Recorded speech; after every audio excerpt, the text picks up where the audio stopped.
கரணா பிலிச்சு மரியாதை அம்மா நிறைய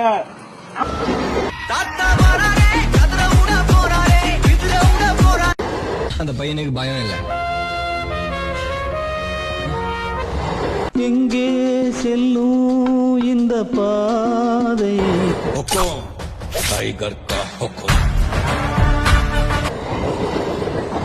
எனக்கு பிடிச்ச ஒரே விஷயம் என்ன தெரியுமா, அவன் எனக்கு கடக்கவே மாட்டான் மச்சி. பள்ளிக்கூடத்துல பாடம் படிச்சதில்ல, நாங்க நட்பு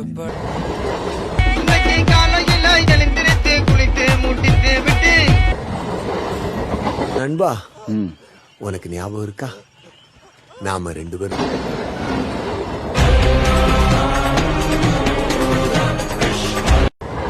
எனக்கு அதெல்லாம் தேவையில்ல. எப்போ வரீங்க?